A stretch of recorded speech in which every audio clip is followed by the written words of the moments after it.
Sir, ಇವತ್ತು ಶಿಕ್ಷಕರ ಸಂಘದ ಚುನಾವಣೆ ನಡೀತಾ ಇದೆ. ಯಾವ ರೀತಿ ಚುನಾವಣೆ ನಡೆಯುತ್ತೆ ಅಂತ ಸ್ವಲ್ಪ ತಿಳಿಸ್ಕೊಡ್ತೀರಾ ನಮ್ಮ ವೀಕ್ಷಕರಿಗೆ? ಇದು ಪ್ರಾಥಮಿಕ ಶಾಲಾ ಶಿಕ್ಷಕರ ಚುನಾವಣೆ. ಈಗಾಗಲೇ ಇದು 19ನೇ ತಾರೀಕು ನಡೀಬೇಕಾಗಿತ್ತು. ಅಲ್ಲಿಂದ ರದ್ದು ಮಾಡಬೇಕು ಅಂತಂದು ರಾಜ್ಯ ಚುನಾವಣಾ ಆಯೋಗದಿಂದ ಚುನಾವಣಾಧಿಕಾರಿಗಳು ಆದೇಶ ಕೊಟ್ಟರು. ಅದರಿಂದ ಮೊನ್ನೆ ನಮಗೆ ಆದೇಶ ಬಂತು. 1ನೇ ತಾರೀಕು ಚುನಾವಣೆ ಪ್ರಕ್ರಿಯೆಯನ್ನು ಮುಗಿಸೋಣ. ಚುನಾವಣೆ ಪ್ರಕ್ರಿಯೆ ಬಂದು ಬೆಳಗ್ಗೆ 8:30ರಿಂದ ಸಾಯಂಕಾಲ 4:30ವರೆಗೂ ಕೂಡ ಮತದಾನ ನಡೀತಕ್ಕಂಥದ್ದು. ಒಟ್ಟು ಮತದಾರರ ಸಂಖ್ಯೆ 514. ಅದರಲ್ಲಿ ಒಟ್ಟು ಸ್ಥಾನಗಳು 10. 10ರಲ್ಲಿ ಪುರುಷರಿಗೆ 7 ಸ್ಥಾನಗಳು, ಮಹಿಳೆಯರಿಗೆ 3 ಸ್ಥಾನಗಳು. 7 ಸ್ಥಾನಗಳಿಗೆ ನಿಂತಿರ್ತಕ್ಕಂಥ ಕಣದಲ್ಲಿರ್ತಕ್ಕಂಥ ಅಭ್ಯರ್ಥಿಗಳ ಸಂಖ್ಯೆ 16. ಆಮೇಲೆ ಮಹಿಳೆಯರು 3 ಸ್ಥಾನಗಳಿಗೆ 6 ಅಭ್ಯರ್ಥಿಗಳು ಮಹಿಳಾ ಕೇಂದ್ರದಿಂದ ನಿಂತಿದ್ದಾರೆ. ಹಾಂ ಸರ್, ಇಲ್ಲಿವರೆಗೂ ಎಷ್ಟು ಪರ್ಸೆಂಟ್ ಮತದಾನ ಆಗಿರ್ಬೋದು? ಈಗ ಅದು 80%, 478 ಆಗಿರ್ಬೋದು. ಇನ್ನು ಮತದಾನ ಮಾಡಲಿಕ್ಕೆ ಎಷ್ಟು ಕಾಲಾವಕಾಶ ಇದೆ ಸರ್? 4:30ವರೆಗೆ ಟೈಮ್. 4:30 ಸರ್, 4:30 ನಂತರ ಇಲ್ಲ, ಅದನ್ನು ಹೇಳೋದು 4:20ಕ್ಕೆ ನಾವು ಪರ್ಟಿಕ್ಯುಲರ್ ಆಗಿ ಮತಗಟ್ಟೆ ಅಧಿಕಾರಿ ಬಂದು ಅಲ್ಲಿ ಹೊರಗಡೆಗೆ ಅನೌನ್ಸ್ ಮಾಡ್ತಾನೆ.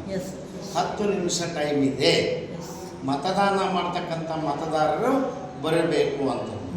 10 ನಿಮಿಷ ಇತ್ತು, ಜಾಸ್ತಿ ಇತ್ತಂದರೆ ಅದು ಏನಾದರೂ ನಮ್ಮ ಕಾಂಪೌಂಡ್ ಒಳಗಡೆಗೆ ಇತ್ತು ಅಂದರೆ ನಾವು ರಾತ್ರಿ ಎಷ್ಟೊತ್ತಾದರೂ ಕೂಡ ಮತದಾನ ಮಾಡಿಸ್ಬೇಕು. 4:30 ಮೇಲ್ಪಟ್ಟು ಯಾರು ಬಂದರೂ ಕೂಡ ಮತದಾನ ಮಾಡಿಸೋಕ್ಕೆ ಅವಕಾಶ ಇಲ್ಲ. ನಾವು ಲಾಸ್ಟ್ ಒಂದು ಸಲ ಅವರು ಮತಗಟ್ಟೆ ಅಧಿಕಾರಿಗಳು ಬಂದು ಅಲ್ಲಿ ಅನೌನ್ಸ್ ಮಾಡ್ತಾರೆ, ಕೂಗ್ತಾರೆ. ಮತದಾನ ಮಾಡಿದ 4:30 ಒಳಗಡೆಗೆ ಎಷ್ಟಿದ್ರು ಕೂಡ ಹಾಕ್ಸ್ತೀವಿ. ಅವರು ಟೈಮಿಂಗ್ಸ್ ಮೇಂಟೈನ್ ಮಾಡೋಕ್ಕೆ ನಾವು ಹೇಳಿದ್ದೇವೆ. 4:30 ಆತಂದರೆ ಕ್ಲೋಸ್ ಅಂದ್ಬಿಟ್ರೆ ಮುಗಿತು. ಆಮೇಲೆ ಬಂದಿರತಕ್ಕಂಥ ಮತದಾರರಿಂದ ಮತದಾನ ಮಾಡಿಸೋದು. ಸರ್, ಈ ಮತದಾನ ಚುನಾವಣೆಯಲ್ಲಿ ಶಿಕ್ಷಣ ಅಧಿಕಾರಿಗಳು ಪಾಲ್ಗೊಳ್ತಾರೆ ಸರ್?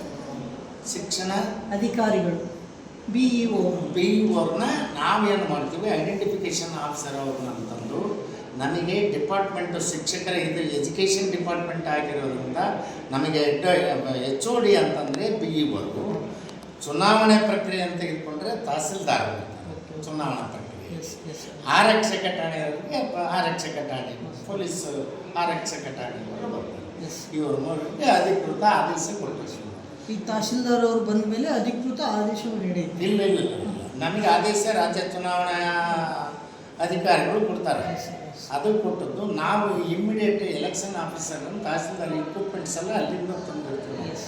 ಅದು ರಿಕ್ವೆಸ್ಟ್ ಮಾಡ್ಕೊಂಡು ಅವ್ರ ಹತ್ರ as per terms and conditions norms ಏನದ ಒಂದು ಚುನಾವಣೆ ಪ್ರಕ್ರಿಯೆ ಪ್ರಕಾರವಾಗಿಯೇ ಚುನಾವಣೆ ನಡೆಸಬೇಕು ಅಂತಕ್ಕಂಥ ಉದ್ದೇಶದಿಂದ ನಾವೆಲ್ಲ ಸಿಸ್ಟಮ್ ನೋಟಿಸ್ಕೊಂಡು ನೋಡಿದ್ದೀವಿ. ಅದು ನೋಡಿದರೆ ಇದನ್ನು ಹಚ್ಚಿದ್ದೀನಿ. ನಮ್ಮ ಟೈಮಿಂಗ್ಸು 6:30ಲಿಂದ ಸ್ಟಾರ್ಟ್ ಆಗುತ್ತೆ ಕೌಂಟಿಂಗ್.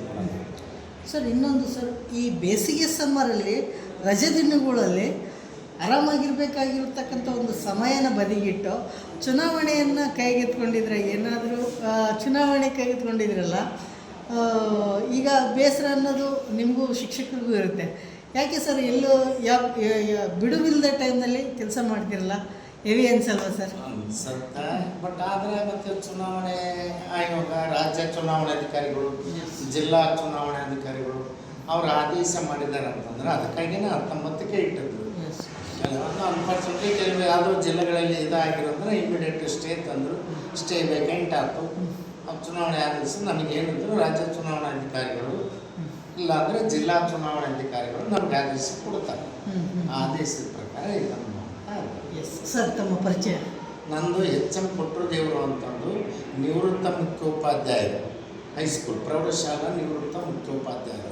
ಚುನಾವಣಾ ಪ್ರಕ್ರಿಯೆಯಲ್ಲಿ ಕೋಆಪರೇಟಿವ್ ಚುನಾವಣೆಯಲ್ಲಿ ಸಾಮಾನ್ಯವಾಗಿ ಅಗ್ರಿಕಲ್ಚರ್ ತಾಲೂಕಿನಲ್ಲಿ ಈ ನೌಕರರ ಸಂಘದ್ದಿರ್ಬೋದು, ನಮ್ಮ ಶಿಕ್ಷಕರ ಸಂಘದ್ದಿರ್ಬೋದು, ಸ್ವಲ್ಪ ಆದಷ್ಟು ನಾನು ಮೊದಲಿಂದ ಮಾಡ್ಕೊಂಡು ಬಂದಿರ್ಬೇಕು. ಯಾಕಂದರೆ ನಾನು while I was in duty at the time ನಾನು ಮಾಸ್ಟರ್ ಟ್ರೈನರ್ ಇರ್ತೀನಿ.